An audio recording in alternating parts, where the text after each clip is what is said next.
you couldn't tell I was stoned. In fact, I remember there was an incident where my mother happened to call me on a Saturday and was telling me she had a bad nosebleed and wanted me to come down and take her to the hospital. Well, the hospital was an emergency place where it was a combination of the police station and an emergency station. And I had just finished lighting up a joint at that time.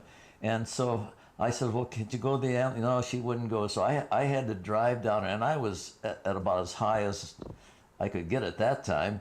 And I thought, well, this is going to be a good test going into the police station. I want to see if they can tell anything. And, once I got there, being an investigator, I was used to walking into these police stations and things like that. But I started talking to a couple of cops there that were sitting, and there was I remember there was a file cabinet, and I had my arm on it. It was small enough for me to put my arm in. He was standing, I'd say, within about 12 inches of where I was, and I'm talking to this guy, and I'm thinking to myself, if he doesn't know I'm high now, then nobody can tell I'm high. And we had a long conversation and all that there. One thing happens when I would get high. I like to talk as it is. I'm a natural just talker, but when I get high, it's like I can't stop talking sometimes.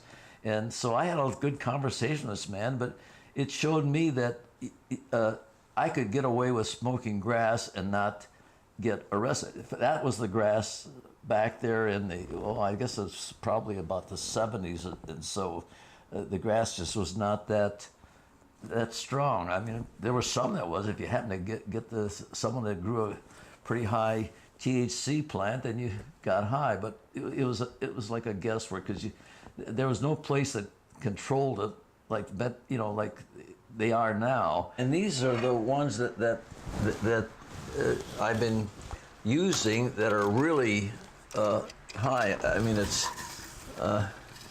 it's all kind of mushed up there, but the THC is very strong in that thing, and gives you a pretty good high.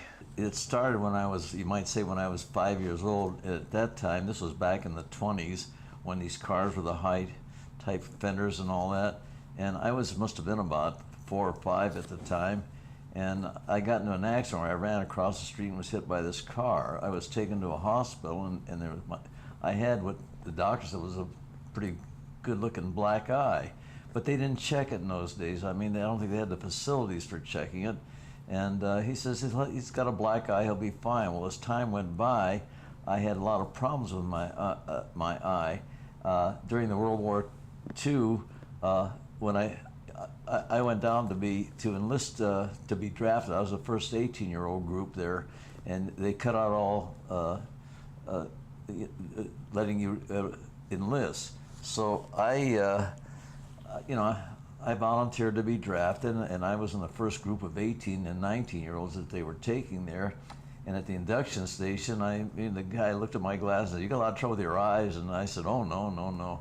And he passed me through, although he probably shouldn't have. But once I got in the Army, I started having problems with my eye. And the main thing was that they used to throw this gas or tear gas bombs. We were tested for using our gas mask, and I remember this sergeant snuck up behind me and he throws this gas or this tear gas, and the first thing I did was I pulled out my canister and I put it on, but my glasses were in the way. They left an opening, so I had to lift the glasses up to take my mask up to take it off. In the meantime, I put it back on. There's a mosquito in there, and it's buzzing around. So I just took it off, and I was really got a pretty good dose. Well, I decided to go to the dispensary and get what they called these glasses for the gas mask. And when I got there, the doctor examined me, wanted to know how I even got into the Army with that eye.